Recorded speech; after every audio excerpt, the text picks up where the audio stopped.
Akhir-akhir ini begitu maraknya terkait dengan investasi valuta asing, Ustadz. Iya. Nah, menurut Ustadz, apa saja yang harus diperhatikan dalam transaksi valuta asing ini? Iya, transaksi valuta asing itu dibenarkan dalam Islam. Iya. Ya, itu namanya, kalau yang dibenarkan dalam Islam namanya spot. Ya, spot. Ya, itu sudah memang halal. Karena apa? Barangnya jelas. Beli emas jelas. Ya, beli perak jelas. Jadi transaksinya jelas, ya, bukan cuman untung nama beli emas, tapi yang tidak ada emasnya, ya, cuman angka-angka, ya, akadnya lain, jualnya lain, ya, ini masalah. Di sini masalahnya. Harusnya kalau akadnya jual beli emas, juga hasilnya juga jual beli emas, ya, jangan cuman akadnya penitipan uang, ya, baru dibilang ini jual beli emas, ya. Jadi tidak jelas, ya, akadnya lain, hasilnya lain, tidak jelas. Harusnya kalau dia mau akadnya jual beli, ini juga jual beli. Jangan akadnya jual beli, akadnya titipan uang, yeah, hasilnya jual beli emas, kan tidak betul. Yeah. Jadi simpang siur, ya, simpang siur transaksinya. Itu yang pertama yang harus diperhatikan. Yeah. Dia harus kalau valuta asing dia harus benar. Dia itu yang saya bilang tadi, ada barang ada uang, jelas, ya. Walaupun online jelas, ya. Jadi bukan dalam artian cuma online kemudian main angka-angka, tidak. Tetap barangnya jelas. Ya, jangan karena biasa kan orang bilang, Ustadz ini kan online. Iya, kalau online ada barang ada uang. Transaksinya jelas, barang apa yang ente beli, jelas. Ya, itu kalau online. Jangan online sudah bilang online kemudian transaksinya transaksi angka demi angka. Ini kan bermasalah. Yeah. Ini kayak menjual kucing dalam karung, ya. Jadi tidak jelas, ya. Dibilang ini beras padahal kucing, yeah, ya. Jadi seperti itu. Harus jelas. Yang berikutnya yang harus diperhatikan adalah bagaimana dia mentransaksi itu, transaksinya dengan tidak ada spekulasi. Spekulasi itu seperti itu, kayak menghayal. Tidak ada spekulasi seperti itu. Harus jelas, ya. Spekulasinya tidak ada. Dia harus memang jelas. Keuntungannya begini, ruginya begini, ya.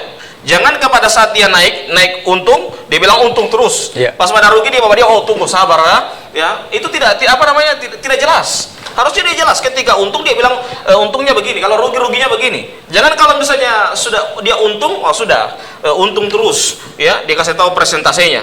Tetapi kalau dia rugi, dia diam atau dibilang sabar, belum ada ini, belum sabar dulu, ya. Nanti mudah-mudahan kedepannya ada, ya. Nanti diberikan iming-iming seperti itu. Dan ini hal yang tidak dibenarkan dalam Islam. Jadi hal yang diperhatikan itu, barangnya jelas, yang kemudian tidak ada spekulasi. Kemudian yang ketiga adalah itu yang saya bilang tadi, saling ridho di antara mereka. Jangan awalnya saling ridho, oke, deal. Tapi kedepannya, ke belakangnya nanti orangnya kecewa, ya. Ini masalah, ya. Jadi harus ridho dari awal sampai akhir, dari awal dari transaksi sampai akhir transaksi, sampai selesai akadnya. Itu yang berikutnya adalah akadnya jelas. Jangan awalnya akad titip uang, akhirnya bukan titip uang, ya, jual beli, ya, atau akhirnya cuman bermain grafik. Itu yang masalah, ya. Harusnya kalau awalnya dia titip uang, penitipan uang, ya, karena kalau penitipan uang tidak ada istilah titip uang kemudian berbunga uangnya, tidak mungkin. Saya titip sandal di masjid, sandal jadi ampa, tidak mungkin kan? Kalau titip sandal satu pas saja satu, tidak mungkin titip sandal jadi ampa sandal. Ya, Masya Allah. Kalau misalnya penitipan seperti ini, jelas akan ada model-model orang pasti akan senang untuk menitip, dan ini hal yang tidak dibenarkan karena transaksinya sudah beda. Yang awalnya penitipan sudah jadi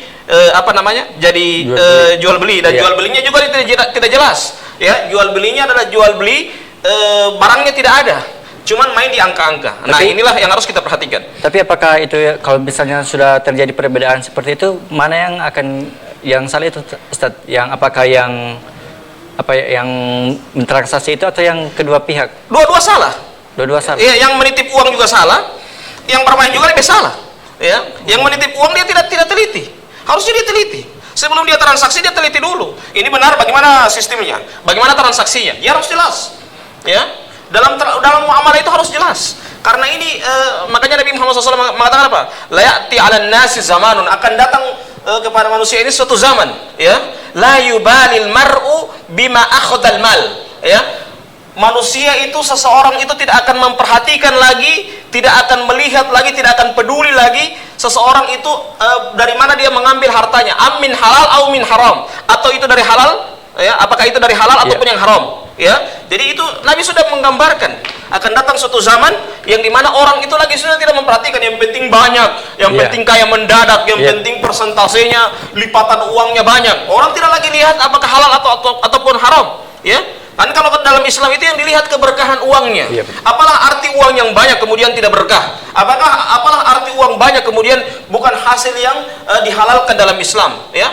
Mendingan kita biar cuman sedikit kemudian apa hal yang dihalalkan, ya, biar cuman makan ubi tapi dihalalkan, itu lebih bagus daripada banyak, ya, sudah berlipat, bahkan ada yang jual hartanya, ya, jual apa namanya, jual semua asetnya untuk mencari harta yang demikian. Ini yang harus kita perhatikan bersama. Baik, Allahu a'lam bishawab.